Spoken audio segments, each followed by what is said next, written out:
Власти Коми и холдинг «Руститан» сверили позиции по созданию горно-металлургического комплекса на базе Пижемского месторождения. Рабочая встреча первого заместителя председателя правительства республики Игоря Булатова и руководства компании прошла накануне в столице Коми. Стороны обсудили создание комплекса в рамках реализации стратегии развития арктической зоны России. Озвучены были и ключевые моменты. Так, Пижемское месторождение, как показали исследования, уникальное во всем мире. Что оно в себе хранит, расскажет Любовь Лапина. Пижемское месторождение титана было выявлено в 60-х годах прошлого столетия и поставлено на госбаланс к столетию со дня образования Коми.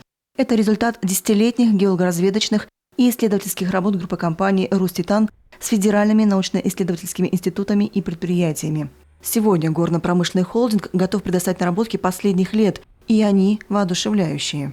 Главная задача нашего сегодняшнего совещания – это все-таки показать историю развития нашего проекта, какие были этапы, к чему мы пришли, для чего мы, какие у нас есть сейчас показатели, результаты, какие планы на дальнейшее. И особенно, конечно, вот как вы сказали, учитывая указ президента России по развитию стратегии Арктики и национальной безопасности России до 2025 года, как мы должны совместить вот на этом уже этапе наши усилия.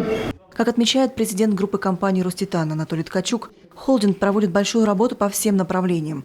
Готовит договоры со всеми потенциальными партнерами и нацелен на улучшение качества взаимодействия с Республикой Коми по всем вопросам, которые требуют детальной совместной проработки. Первый зампред правительства региона Игорь Булатов поддерживает. Проект действительно перспективный, и Коми он интересен. Республика нуждается именно в таких масштабных технологичных инновационных проектах, обеспечивающих рост нашей промышленности. Свыше 300 миллионов тонн титановых руд и еще 345 миллионов тонн стекольных песчаников. Это запасы полезных ископаемых, которые утвердила Государственная комиссия. Прогнозные ресурсы в пределах лицензионной площадки и вовсе больше миллиарда тонн титановых руд. Или почти 43 миллиона тонн диоксида титана. Все это говорит о том, что Коми может стать мировым центром по добыче минерального сырья и производству из него высокосортной продукции для самых разных отраслей промышленности. Мы проводили химические исследования. И у наших концентрата имеет содержание диоксида титана в рутиловом концентрате 95%, кремневки 1,5–2%. Это самые высококачественные титановые концентраты для промышленности. В мире таких концентратов нет нигде. Вот мы сегодня вам это официально хотели сказать о том, что именно Пижемское месторождение является уникальным. Во-первых, оно самое крупное по запасам и ресурсам титанового кварцевого сырья в России и в мире. И то, что качественные концентраты титановые по своему качеству превосходят любые аналогичные аналоги во всем мире. Производству планируются такие виды продукции, как концентраты высокопористого рутила и псевдорутила, циркон, пигментный диоксид титана, титановая губка и порошки для аддитивных технологий. Это та самая 3D-печать.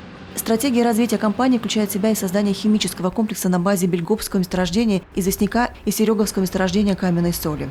Там планируется производство соляной кислоты, соды, хлора и извести, которые потребуются для обогащения и последующего передела титановых руд Пижемского и Ярикского месторождений. Поможет реализации проекта и строительство железной дороги от Сосногорска до морского порта Индиго. Эта магистраль станет ключевым инфраструктурным проектом в арктической зоне России и откроет для Коми и соседнего Ненецкого автономного округа широкие перспективы для инвестиций в строительство новой инфраструктуры и реализации крупных проектов в сфере недропользования и лесной промышленности. Так, региональный Минэкономразвития по поручению главы Коми уже подготовил план по диверсификации экономики республики. Строительство железной трассы Сосногорск-Индиго включено в него.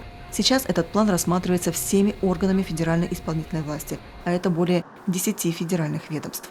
Любовь Лапина, телеканал Йорган.